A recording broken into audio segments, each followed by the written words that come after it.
వజ్రోత్సవాల సంరంభంలో మునిగిన భారత జాతికి నా హృదయపూర్వక శుభాకాంక్షలు. 75 సంవత్సరాల భారతావని అనేక సమస్యల సుడిగుండాలను దాటుకుంటూ ప్రగతి పథంలో ముందుకు వెళ్తున్నది. భారతదేశం కొన్ని సమస్యలని ఇంకా అధిగమించాల్సిన అవసరం ఉంది. 75 సంవత్సరాల క్రితం స్వాతంత్ర్యానికి పూర్వం ఉన్న సమస్యలు కొన్ని ఇప్పటికీ సమస్యలుగానే మిగిలి ఉన్నాయి. ఉదాహరణకి జనాభా సమస్య, పేదరికం సమస్య, నిరుద్యోగం సమస్య, ఆరోగ్య సమస్య, ఈ విధంగా అనేక సమస్యలు స్వాతంత్ర్యానికి పూర్వం ఏవైతే భారతదేశంలో ఉండినవో స్వాతంత్ర్యానంతరము అవన్నీ తొలగిపోతాయి. సమస్యలు మనకు ఉండవు. ఒక శాంతి సౌభాగ్యాలతో తులతూగే భారతావనిలో చక్కని జీవితాన్ని కొనసాగించవచ్చు అనే ఆశల పల్లకిలో ఊరేగుతూ ఉన్న భారత జాతికి ఆ సమస్యలు 7 దశాబ్దాల తర్వాత కూడా 75 సంవత్సరాలు గడిచిన పిదప కూడా ఇంకా సమస్యలుగానే మిగిలి ఉన్నాయంటే దీనికి కారణం ఎవరు అనే విషయాన్ని మనం సింహావలోకనం చేసుకోవాల్సిన అవసరం అయితే ఉంది. 75 సంవత్సరాల సంరంభం ఒకవైపు, సమస్యల యొక్క బాధలు మరొక వైపు, ఇవి రెండు నేడు మనకు ప్రస్ఫుటంగా కనిపిస్తున్నాయి. 15వ ఆగస్టు 1947 స్వతంత్రం వచ్చిన రోజు అనుకోవాలి. స్వతంత్రం సముపార్జించుకున్న రోజు అని అనడం కంటే వచ్చిన రోజు అనడం సబబుగా ఉంటుందేమో. ఎందుకంటే బ్రిటిష్ పార్లమెంట్లో ఆగస్టు 14వ తేదీ సాయంత్రం 5:45 వారి కాలమానం ప్రకారం మనకు దాదాపుగా అర్ధరాత్రి బ్రిటిష్ పార్లమెంట్లో భారతదేశానికి స్వాతంత్రం ఇస్తున్నామని వారు ప్రకటించారు. సో ఆ స్వాతంత్రం వచ్చిన పిదప అదే రోజు మనకు దేశ విభజన జరిగింది. స్వాతంత్ర సముపార్జన కోసము దశాబ్దాల పాటు కొనసాగిన 1857 నుండి 1947 వరకు కొనసాగిన ఒక సుదీర్ఘ స్వాతంత్ర పోరాటంలో దాదాపు 7 లక్షలకు మందికి పైగా అమరవీరులు వారి బలిదానాలను చేశారు. ఇది ఒక ఘట్టం కాగా దేశ విభజన జరిగిన రోజు, స్వతంత్రం సిద్ధించిన రోజు, ఆ రోజు జరిగిన ఒకటి స్వతంత్రం వచ్చిందనే సంతోషం ఒకవైపు ఉండగానే మరొక వైపు అదొక కాలరాత్రిగా పరిణమించింది.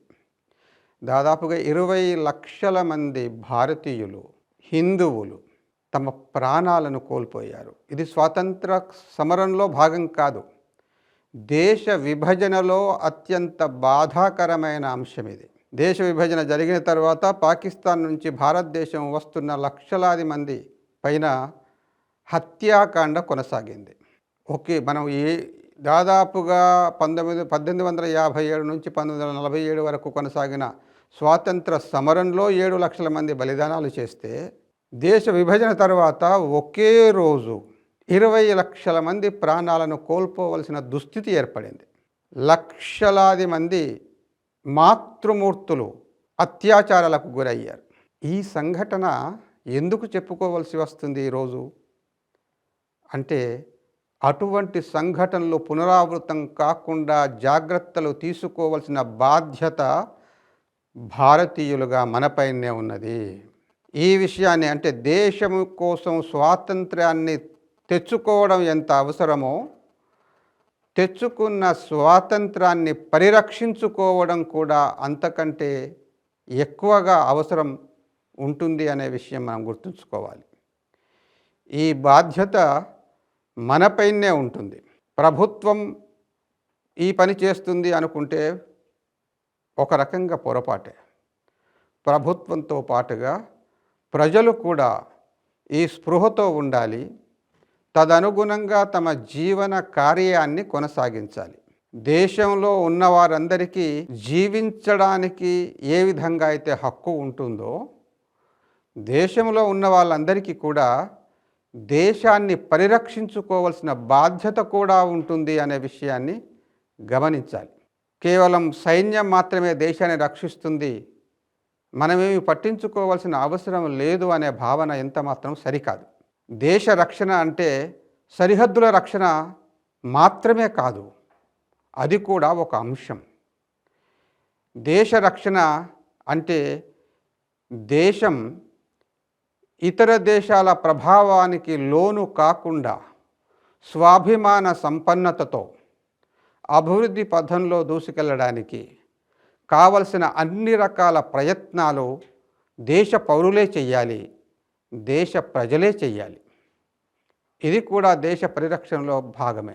ఈ 75 సంవత్సరాల వజ్రోత్సవాల సందర్భంగా భారతీయులంతా ఒక ప్రతిజ్ఞ చేయాల్సిన అవసరం ఉందని నేను భావిస్తున్నాను. ఈ రోజు నుండి నా దేశాన్ని ప్రపంచంలో అత్యంత శక్తివంతమైన దేశంగా, అభివృద్ధి చెందిన దేశంగా, ప్రపంచానికి శాంతి సౌభాగ్యాలను అందించే దేశంగా తయారు చేయడానికి నా వంతు కృషి కూడా నేను తప్పనిసరిగా చేస్తాను అని మనమంతా కూడా ప్రతిజ్ఞ చేయాల్సిన అవసరం ఉంది. మనం చేసిన ప్రతిజ్ఞకి మనం బద్ధులమయ్యి మన జీవనాన్ని కొనసాగించాల్సిన బాధ్యత కూడా మనపైనే ఉంది. ప్రపంచంలో అత్యంత యవ్వనమైన దేశం అంటే యువశక్తి అత్యధికంగా ఉన్న దేశం భారతదేశం మాత్రమే. భారతదేశానికి మానవ వనరులు, సహజ వనరులు పుష్కలంగా ఉన్నాయి. కానీ భారతదేశము మిగతా దేశాలతో పోల్చి చూసుకుంటే అంత వేగంగా అభివృద్ధి చెందకపోవడానికి కారణం మనమే అని చెప్పుకోవాల్సిన అవసరం ఉంది. దేశం గురించి ప్రజలు ఆలోచించాలి, దేశం గురించి ప్రభుత్వము ఆలోచించాలి.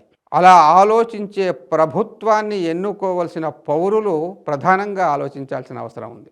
ఈరోజు మనతో పాటుగా స్వతంత్రాన్ని అటు ఇటుగా పొందిన అనేక దేశాలు, జపాన్ లాంటి దేశాలు, చైనా లాంటి దేశాలు మనకంటే ఎంతో ముందున్నాయి. మనం సమస్యలతో ఇంకా కొట్టుమిట్టాడుతున్నాం. ఈ సమస్యల సుడిగుండం నుంచి బయటికి రావాలి. అభివృద్ధి చెందిన దేశంగా మనం మార్పు చెందాల్సిన అవసరం ఉంది.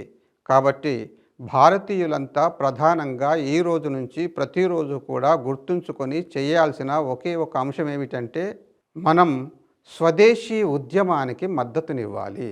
స్వదేశీ వస్తువులనే కొనాలి, వాడాలి. Make in India, made in India అనే అంశాలను దృష్టిలో పెట్టుకొని మన దేశ సంపద మన దేశాన్ని దాటి ఇతర దేశాలకు వెళ్లకుండా జాగ్రత్తలు తీసుకోవాల్సిన అవసరం ఉంది. మన దేశీ వనరులని, మన దేశీ సంపదని, మన దేశీ వస్తువులని మనం ఉపయోగించుకోవాల్సిన అవసరం ఉంది.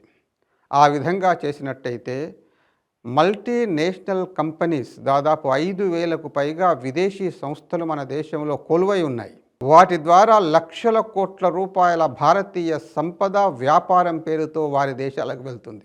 కాబట్టి దాన్ని మనం ఆపాల్సిన అవసరం ఉంది. ఇంతకు ముందేమో మనము స్వాతంత్ర్యాన్ని కోల్పోతే ఇప్పుడేమో సంపదల్ని కూడా కోల్పోతున్నాం. కాబట్టి ఈ సంపదలను కోల్పోతే మనం ఆర్థిక బానిసత్వంలోకి వెళ్ళే ప్రమాదం ఉంది. ఈ ఆర్థిక బానిసత్వము అత్యంత ప్రమాదకరమైన అంశం. ఎందుకంటే ఆర్థిక బానిసత్వంలోకి వెళ్ళిన ఏ దేశమైనా తన ఉనికిని కోల్పోయే ప్రమాదం ఉంది. భావదాస్యంలో సదా మగ్గిపోయే ప్రమాదం ఉంది. కాబట్టి భారతీయులమైన మనం అందరం కూడా స్వాభిమాన సంపన్నులుగా, స్వదేశీ ఉద్యమానికి మద్దతుదారులుగా, మన దేశం పైన ప్రేమ, అభిమానాలు, భక్తి, ప్రపత్తులను మనలో పెంచుకోవాలి. అనుక్షణం తదనుగుణంగానే మన ప్రతి వ్యవహారాన్ని ఉంచుకోవాలి. ఆ దిశగా పాఠశాల స్థాయి నుంచి మనం అత్యున్నత స్థాయి వరకు, పాఠశాల స్థాయి నుంచి ప్రెసిడెంట్ స్థాయి వరకు కూడా భావనని సదా సర్వత్రా వ్యాప్తి చేయాల్సిన అవసరం ఉంది. నా దేశం కోసం నేను సేవ చేస్తున్నాను, నా దేశాన్ని నేను రక్షిస్తున్నాను అనే భావన ప్రతి వ్యక్తిలో వచ్చినప్పుడు పాఠశాల విద్యార్థి కొనే పెన్ను దగ్గర నుండి ఇక అందరూ తమ నిత్య జీవితంలో వాడే అన్ని వస్తువుల వరకు కూడా స్వదేశీ స్వదేశీ స్వదేశీ అనే భావన సర్వత్రా వ్యాప్తి కావాలి. మీ అందరికీ ఒక విషయం గుర్తు చేస్తున్నాను. స్వాతంత్ర సమరంలో భాగంగా ఆ రోజు కూడా గాంధీ మహాత్ముని ఆధ్వర్యంలో స్వదేశీ ఉద్యమం కూడా కొనసాగిందనే విషయం మనం మర్చిపోకూడదు. విదేశీ వస్తు బహిష్కరణ ఉద్యమం అప్పుడు కొనసాగింది. విదేశీ విద్యా విధానాన్ని బహిష్కరించారు, విదేశీ వస్తువులని బహిష్కరించారు. ఎందుకని? స్వదేశీ భావన మన హృదయాల్లో జాగరణ కావాలి. స్వదేశీ భావనతోనే దేశభక్తి మనలో కలుగుతుంది. దేశభక్తి సమర్పణ భావాన్ని మనలో కలుగచేస్తోంది. ఆ విధంగా దేశం కోసం పని చేయాలి, దేశం కోసం త్యాగం చేయాలి అవసరమైనప్పుడు అనే భావన మన హృదయాల్లో జాగరణ అయితే తప్ప ఈ దేశం కోసం పోరాడలేము, ఈ దేశం కోసం త్యాగాలు చేయలేము అనే ఆలోచనతోనే స్వదేశీ ఉద్యమం, విదేశీ వస్తు బహిష్కరణ ఉద్యమం స్వతంత్ర ఉద్యమంలో అత్యంత కీలకమైన అంశంగా ఆ రోజు పరిణామం చెందింది.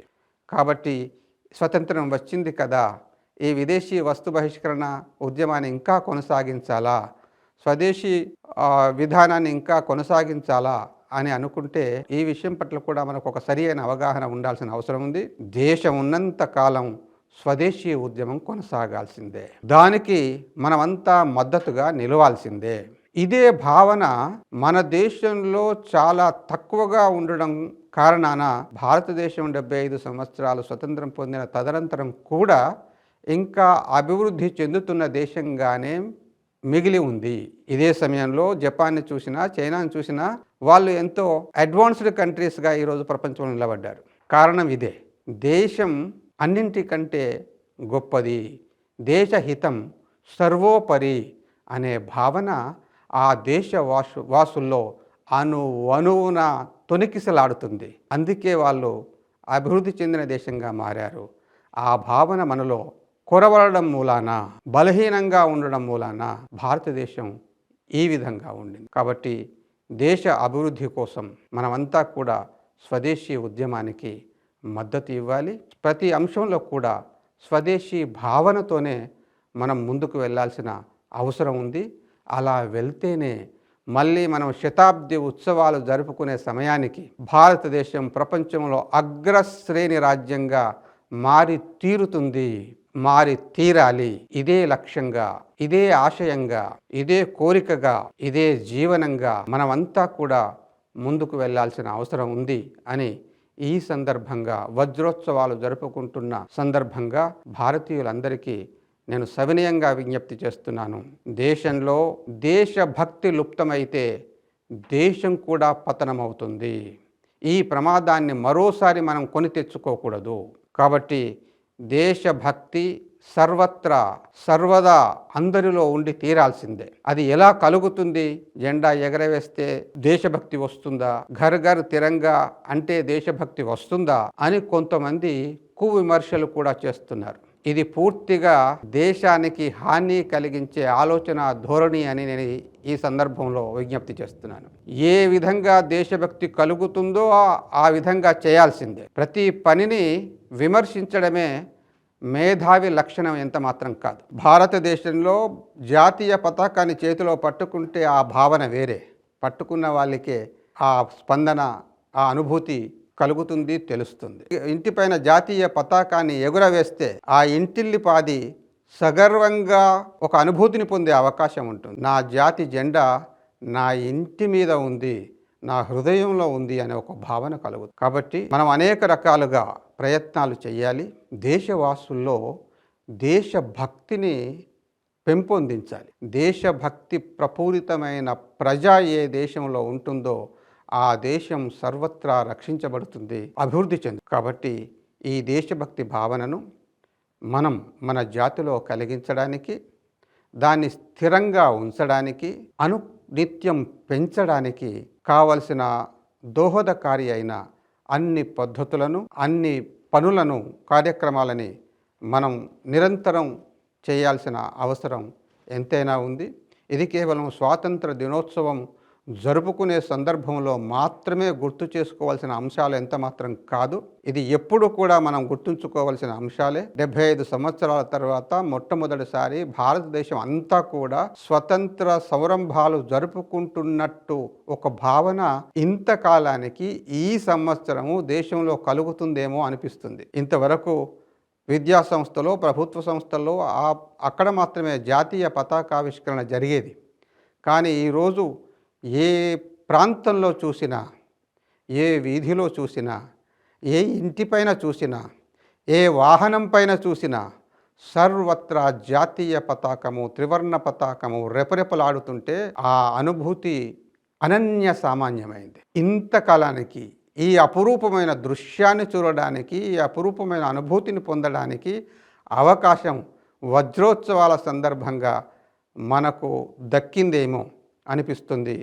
ఈ అద్భుతమైన ఆలోచనలకు రూపకల్పన చేసి దేశ ప్రజలకి ఒక ప్రేరణాత్మకమైన సందేశాన్ని అందిస్తున్న భారత ప్రధాని ఆదరణీయ నరేంద్ర మోడీ గారికి ఈ సందర్భంగా భారత జాతి వైపు నుంచి వారికి నేను కృతజ్ఞతలు వ్యక్తం చేస్తున్నాను. ఏ నాయకుడైతే దేశాన్ని నడిపిస్తాడో, ఏ నాయకుడైతే దేశవాసుల్లో దేశభక్తిని ప్రేరేపిస్తాడో ఆ నాయకుడే నిజమైన నాయకుడు, ఆ నాయకుడే నిజమైన రక్షకుడు. ఇంతకాలానికి అటువంటి ఒక ప్రధానమంత్రి మన దేశానికి దొరకడం నిజంగా మనందరం చేసుకున్న సౌభాగ్యంగా నేను భావిస్తున్నాను. ఇటువంటి కార్యక్రమాలని ఆజాదీ కా అమృతోత్సవ్ ఈ కార్యక్రమాలని సంవత్సర పర్యంతం కూడా అనేక రకాల కార్యక్రమాలను ఇందులో అంతర్భాగం చేసి పలు రకాలుగా ఒక ప్రేరణని ప్రజల్లో కలిగించడానికి కృషి జరగడం నిజంగా కూడా సంతోషదాయకం. దీన్ని మనం స్వాగతించాల్సిన అవసరం ఉంది. గత నెలలోనే మనకి జూన్లో, మేలో మన హైదరాబాదులో కూడా అద్భుతమైన కార్యక్రమాలని మనం ఆజాదీ కా అమృతోత్సవ కార్యక్రమంలో భాగంగా మొదటిసారిగా జరుపుకున్నాం. ఆ అనుభూతి కూడా నిజంగా అద్భుతంగా ఉండింది. మే 27వ తేదీన లాల్ బహదూర్ స్టేడియంలో మనం మొదటిసారిగా 25 రోజుల కౌంట్ డౌన్ ప్రోగ్రామ్ని యోగా మహోత్సవ కార్యక్రమం పేరుతో 15,000 మందికి పైగా యోగా సాధకులు ఏకత్రీకరణ చేసి ఒక అద్భుతమైన రీతిలో కార్యక్రమాన్ని మొదటిసారిగా హైదరాబాద్ చరిత్రలో మనం జరుపుకున్నాం. అదేవిధంగా జూన్ 21వ తేదీన భారతదేశం గర్వించదగిన రీతిలో భారతదేశంలోనే అతి పెద్దదైన కార్యక్రమం ఉపరాష్ట్రపతి వారి యొక్క ఉపస్థితిలో హైదరాబాదులోని పరేడ్ గ్రౌండ్లో మనం దాదాపుగా 20-25 వేల మంది యోగ సాధకులు, యోగాభిమానుల సమక్షంలో ఇంటర్నేషనల్ డే ఆఫ్ యోగాని మనం జరుపుకోవడం కూడా తెలంగాణ చరిత్రలో ఒక అపురూపమైన కార్యక్రమం. అదేవిధంగా మన రాష్ట్రంలో, మన దేశంలో ఒక చారిత్రాత్మకమైన ప్రాంతాలలో కూడా ఈ కార్యక్రమాలని నిర్వహించడం జరిగింది. మన రాష్ట్రంలో అయితే గోల్కొండ కోటలో, పరేడ్ గ్రౌండ్ లో, అదేవిధంగా రామప్ప దేవాలయంలో, కాకతీయ కోటలో ఇటువంటి కొన్ని ప్రాంతాల్లో ఈ కార్యక్రమాలు నిర్వహించడం జరిగింది. మన యొక్క గత స్మృతులని గతహ అని మర్చిపోకూడదు. వాటిని మనం స్మరించుకోవాలి. వాటి నుంచి కూడా మనం స్ఫూర్తిని పొందాల్సిన అవసరం ఉంది. ఇందులో అంతర్భాగంగా అజ్ఞాతంలో దేశం కోసం బలిదానాలు చేసిన అనేక మంది వ్యక్తులు ఉన్నారు. వారి పేర్లు కూడా ఈరోజు యువతకి తెలియదు అని అంటే ఈ విషయం ఎంతటి బాధాకరమో మనం అర్థం చేసుకోవాల్సిన అవసరం ఉంది. అటువంటి మహనీయుల యొక్క చరిత్రను కూడా బయటకు తీసి వారి యొక్క బలిదానాల యొక్క స్ఫూర్తిని నేటి యువతలో నింపాల్సిన అవసరం కూడా ఉంది. అప్పుడు మాత్రమే యువత నిజంగా దేశ భవితగా మార్పు చెందుతారు. దానికోసం కూడా అనేక ప్రయత్నాలు కొనసాగుతున్నాయి. అనేక మంది అటువంటి మహానుభావుల జీవిత చరిత్రలని బయటికి తీస్తున్నారు. అందులో అంతర్భాగంగా నా వైపు నుంచి కూడా నేను ఒక ప్రత్యేకమైన కృషి గత 3 సంవత్సరాలుగా చేసి ఈ నెల 18వ తేదీన ఒక పుస్తకాన్ని ఆవిష్కరించబోతున్నాం. ఇది మన తెలంగాణ గర్వించదగ్గ మహానుభావుడి యొక్క చరిత్ర. ఏ విధంగా అయితే మహారాష్ట్రలో ఛత్రపతి శివాజీ దేశ ధర్మరక్షణ కోసం కృషి చేశాడో, అదేవిధంగా తెలంగాణలో కూడా అటువంటి మహానుభావుడు ఒకరు ఉన్నారు అనే విషయం దాదాపుగా తెలుగు జాతికి తెలియనే తెలియదు. అటువంటి మహానుభావుని యొక్క విస్మరించిన అవిస్మరణీయమైన వ్యక్తి యొక్క చరిత్ర నుండి స్ఫూర్తిని ఈ సందర్భంగా అందించాలనే భావనతో మరో ఛత్రపతి, తెలుగు దళపతి సర్దార్ సర్వాయి పాపన్న అనే పేరుతో వారి యొక్క అజరామరమైన చరిత్రకు సంబంధించిన కొన్ని అంశాలని పుస్తక రూపంలో క్రోడీకరించి దాన్ని 18వ తేదీన ఆవిష్కరించబోతున్నాం. కాకతీయ కోట నుండి భువనగిరి, సర్వాయిపేట, నల్గొండ, ఆఖరికి గోల్కొండ కోటను కూడా ఆయన బహుమని సుల్తాన్ దగ్గర నుంచి తీసుకొని, అంటే ఓడించి కోటలను స్వాధీనపరుచుకొని ఈ రాజ్యాన్నంతటి కూడా పరిపాలించిన వ్యక్తి ఒకరు ఉన్నారనే విషయం మొన్నటి వరకు నాకు కూడా తెలియదని చెప్పుకోవడానికి నేను సిగ్గుపడుతున్నాను. అంతటి మహానుభావుల యొక్క చరిత్రను మన తెలుగు జాతికి అందుబాటులో ఉంచకపోవడం కూడా మన జాతి చేసిన తప్పిదంగానే నేను భావిస్తున్నాను. ప్రభుత్వం ఈ విషయంలో పట్టించుకోకపోవడం కూడా తెలుగు జాతికి ఒక రకంగా కీడు చేసిందనే, నష్టం పరిచిందనే భావనలో నేనున్నాను. ఇటువంటి మహానుభావుల చరిత్రనే జాతి చరిత్రగా మిగులుతుంది. అటువంటి మహానుభావుల జీవితాల నుండే ఒక జాతి స్వాభిమానంతో తన కాళ్ళపైన తాను నిలబడడానికి, తన జాతిని సంరక్షించుకోవడానికి కావలసిన స్ఫూర్తి, ప్రేరణ ఇటువంటి మహానుభావుల నుండే దొరుకుతుంది. అటువంటి మహానుభావుల చరిత్రనే మనకు తెలియకుండా చేస్తే ఈ జాతికి ద్రోహం చేసినట్టు కాదా? ఆ భావనతోనే నేను గత కొంతకాలంగా ప్రయత్నం చేసి పుస్తక రచన చేసి ముద్రణ చేసి ఇప్పుడు అది అందుబాటులోకి తీసుకురావడానికి కూడా ఒక ప్రయత్నం చేస్తున్నాను. ఇలా వందలాది మంది, వేలాది మంది ప్రయత్నాలు చేయాల్సిన అవసరం ఉంది. ఏ ఒక్క మహానుభావుడి చరిత్ర కూడా మనకు తెలియకుండా ఉండడానికి వీలు లేదు. అలా ఉంటే అది మన జాతికి నష్టమే. కాబట్టి ఇటు చరిత్రని, అటు స్వదేశీ ఉద్యమాన్ని, దేశభక్తిని మనం ఈ సందర్భంగా ఈ ఆజాదీ కా అమృతోత్సవ సంవత్సర కాలంలో, వజ్రోత్సవ సంవత్సర కాలంలో మనం అనేక రూపాలలో దాన్ని బయటికి తెచ్చుకోవడానికి, మనకు అందుబాటులో ఉంచుకోవడానికి, మన నేటి యువతకి, భావితరానికి ఆ విషయాలను ప్రబోధించడానికి, యువతలో దేశభక్తిని పెంచడానికి, దేశభక్తి భావన అందరిలో పాదుకొల్పడానికి మనం ఏ రకంగా అయితే పని చేస్తే బాగుంటుందని మీరు భావిస్తారో ఆ అన్ని రకాల పద్ధతుల్లో మన యొక్క ప్రయత్నాన్ని మనం కొనసాగిస్తే అతి కొద్ది కాలంలోనే భారతదేశం ప్రపంచంలో అగ్రరాజ్యంగా ఎదుగుతుందనే సంపూర్ణమైన విశ్వాసం నాకుంది. ఈ ఉత్సవాలు అటువంటి ప్రేరణను అందరిలో కలిగించాలని భావిస్తున్నాను. మరోసారి వజ్రోత్సవ శుభాకాంక్షలు అందరికీ తెలియజేస్తూ ముగిస్తున్నాను.